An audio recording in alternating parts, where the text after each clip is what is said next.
여러분도 이런 생각 한 번쯤 해보신 적 있을 겁니다. 설마 진짜 전쟁이 나겠어? 미국이 있는데 중국이 대만을 침공하겠어?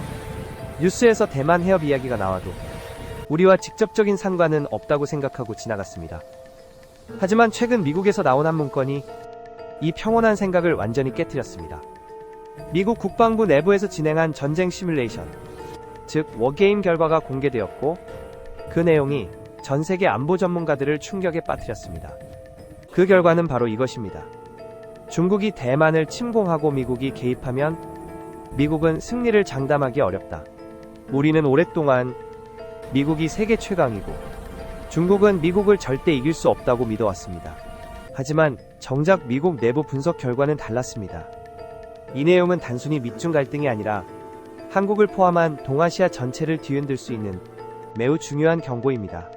오늘 영상에서는 이 시뮬레이션의 진짜 의미를 누구나 이해할 수 있도록 차근차근 설명해 드리겠습니다. 불안하게 만들기 위한 영상이 아닙니다. 다가오는 변화 속에서 우리가 무엇을 알고 대비해야 하는지를 명확히 보여드리기 위한 영상입니다. 이 영상을 끝까지 보신다면 대만 해협 뉴스가 완전히 다르게 보이게 될 것입니다. 미국 국방부 워게임의 충격적인 결론. 뉴욕타임스는 미국 국방부 내부 문건을 입수해 보도했습니다. 그 문건에는 이렇게 적혀 있었습니다. 대만 해협에서 미군이 기존 방식으로 우세를 장담할 수 없다. 이 문장은 매우 큰 의미를 가지고 있습니다. 미국이 약해졌다는 뜻이 아니라 대만 해협이라는 특정 전장에서만큼은 전쟁 구조 자체가 미국에게 불리하다는 뜻입니다. 워게임은 실제 전쟁을 가정한 정교한 컴퓨터 시뮬레이션입니다. 수백 개의 변수, 적국의 미사일 배치, 항모 이동 속도, 정찰 범위, 보급 능력까지 모두 반영해 진행됩니다. 이 워게임 대부분에서 미국 항공모함은 대만에 접근하기도 전에 중국의 미사일 공격으로 심각한 피해를 받는다는 결론이 나왔습니다. 왜 이런 결과가 나왔을까요? 미국 항공모함이 대만에 가까이 갈 수 없는 이유. 중국은 지난 20년 동안 AEAD 전략, 즉 접근을 막고 지역을 통제하는 전략을 강화해왔습니다. 여기에는 세 가지 핵심 무기가 있습니다. 첫 번째, DF-1D, 항모 킬러라고 불리는 미사일. 사거리 약 1,500km. 음속 10배 속도로 하강해 항모 갑판을 정면으로 관통합니다. 두 번째, DF-26, 관까지 타격 가능한 장거리 미사일. 미군의 후방기지인 괌도 타격 가능 범위 안에 들어갑니다. 세 번째, 극초음속 미사일. 음속 5배에서 10배 이상. 비행 중 궤도를 바꿀 수 있어 요격이 매우 어렵습니다. 이 무기들이 합쳐지면서 미국 항공모함은 대만에서 1,000km 안으로 들어오는 순간 수십 발의 미사일 표적이 됩니다. 방어가 불가능한 수준입니다. 미국의 방어 시스템은 뛰어나지만 중국은 방어를 뚫기 위해 수백 발의 미사일을 동시에 발사하는 포화 공격을 전제로 전략을 설계했습니다. 아무리 미국이라도 이 물량 공격을 모두 막기는 어렵습니다.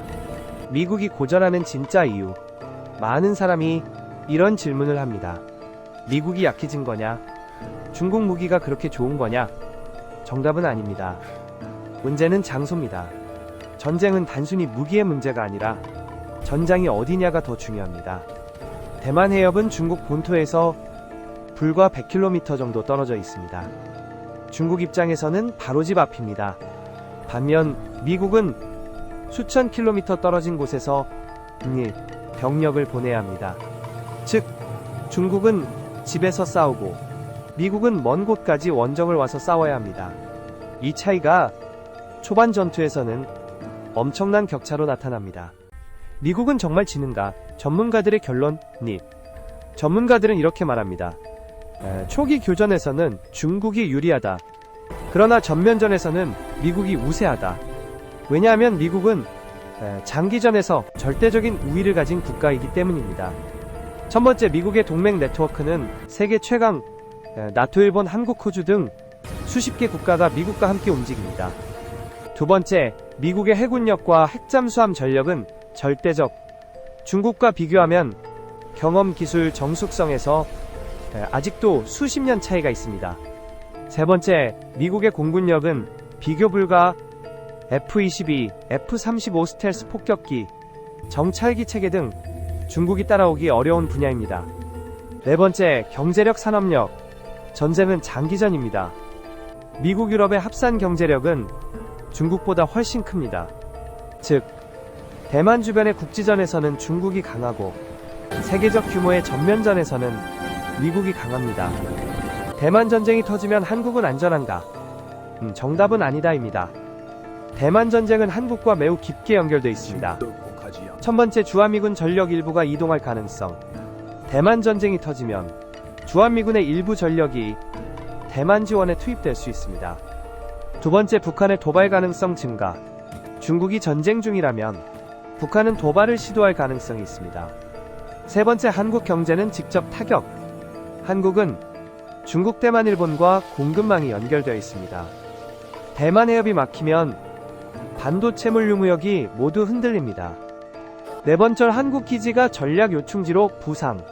미국은 한국 기지를 대만 작전의 중요한 후방 기지로 사용할 수 있습니다. 다섯 번째, 금융시장 충격. 전쟁이 터지면 세계 증시는 급락하게 되고 한국은 그 영향을 그대로 받습니다. 미국과 중국이 실제로 준비하는 전략. 미국은 항모 중심 시대를 넘어 잠수함, 스텔스 폭격기, 무인기 중심 전략으로 전환하고 있습니다. 중국은 그 반대로 전쟁 초반 72시간 동안 전장을 장악하는 전략을 준비하고 있습니다.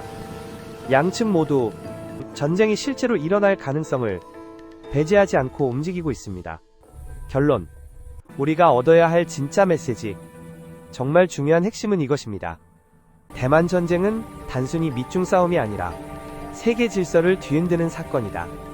한국은 지리적으로 가깝고 경제적으로 연결되어 있으며 군사적으로는 미국의 핵심 동맹입니다. 따라서 대만 전쟁은 절대로 남의 일이 아닙니다.